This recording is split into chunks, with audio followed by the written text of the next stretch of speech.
ফেরিওয়াল আমরা বলি, যারা হচ্ছে মানবাধিকার নিয়ে কথা বলে, শিশু অধিকার নিয়ে কথা বলে, শিশু শ্রম নিয়ে কথা বলে, শিশু গণহত্যা নিয়ে কথা বলে, কিন্তু তারাই আজকে দেখতেছি শিশু হত্যা করতেছে। অবশ্যই ইসরায়েল একটা নিকৃষ্টতম জাতি, এবং এটা শুধু নিকৃষ্টতম জাতি না, তারা একটা অকৃতজ্ঞ জাতি। বিভিন্ন দেশ থেকে জাতিসংঘ শান্তিরক্ষী বাহিনী গাজা ফিলিস্তিনে যায়ও তারা শান্তিরক্ষীর কাজ করবে, এটা আমাদের দাবি জানাচ্ছি।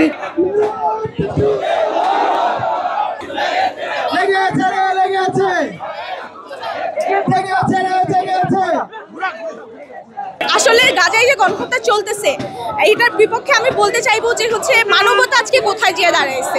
আজকে আমরা তারাই বলতেছে যে হচ্ছে যারা মানবতার ফেরিওয়াল আমরা বলি, যারা হচ্ছে মানবাধিকার নিয়ে কথা বলে, শিশু অধিকার নিয়ে কথা বলে, শিশু শ্রম নিয়ে কথা বলে, শিশু গণহত্যা নিয়ে কথা বলে, কিন্তু তারাই আজকে দেখতেছি শিশু হত্যা করতেছে, নারী হত্যা করতেছে। নারী সম অধিকারের কথা যারাই বলে তারাই কিন্তু এই ধ্বংসযজ্ঞগুলো চালাচ্ছে। তো আমার অভিমত যে ভাই মুখে কত কথা বলবেন, কাজে তো করে দেখান। কাজে তো আজ পর্যন্ত করে দেখালেন না। এবং চুক্তি যাতে করলো, প্রত্যেক বছর তারা কি করে চুক্তি করে এবং চুক্তির পরে তারা কি করে, বান্ডেল থাকলে প্রতি সেনমানিতে টাকা বাঁচবে। বিকাশ সেনমানি বান্ডেল কিনে জিতুন প্রতি লেনদেনে। প্রতিশ্রুতি দিয়ে প্রতিশ্রুতিটা ধ্বংস করে ফেলে তারা। তো আমার অভিমত যে হচ্ছে আমাদের উচিত প্রত্যেককে প্রোটেস্ট করা, প্রত্যেকে যা যা জায়গা থেকে আমাদের প্রতিবাদ করা এবং স্বাধীন না হওয়া পর্যন্ত আমাদের প্রোটেস্ট চালিয়ে যাওয়া। গণহত্যা আমরা কখনোই সাপোর্ট করি না, সেটা যে দেশেই হোক না কেন। আর তার থেকে বড় কথা, প্যালেস্টাইন হচ্ছে আমাদের মুসলিম দেশ। অ্যাজ এ মুসলিম আমরা তাদের পাশে আমাদের অবশ্যই দাঁড়ানো উচিত। আমরা প্রত্যক্ষভাবে তাদের পাশে দাঁড়াতে পারছি না, তাদেরকে প্রতিরক্ষা করতে পারছি না। অতএব আমরা দূর থেকে যে তাদের পাশে আছি, তাদের সাপোর্টে যে আছি, এটা দেখানোর জন্য আমরা এখানে এসেছি।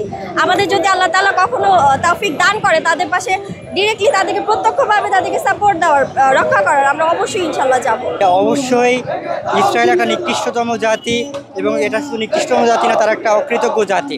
আপনার যেই ইসরায়েলকে আপনার ব্রিটেন অবৈধ জন্ম দিয়ে গিয়েছিল আরব বিশ্বে, সেই ইসরায়েল আজকে ব্রিটেনকেও ঢুকতে দেয় না।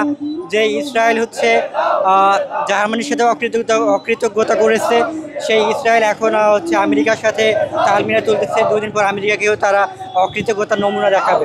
অবশ্যই তারা অকৃতজ্ঞ জাতি, তারা হচ্ছে তাদের এই অমানবিকতা যেটা হচ্ছে এটার আমরা বিচার চাই। দেখতে পাচ্ছি যে বর্তমানে গাজাবাসীর উপর ইসরায়েল এবং তাদের দোসররা নৃশংস হত্যা চালাচ্ছে।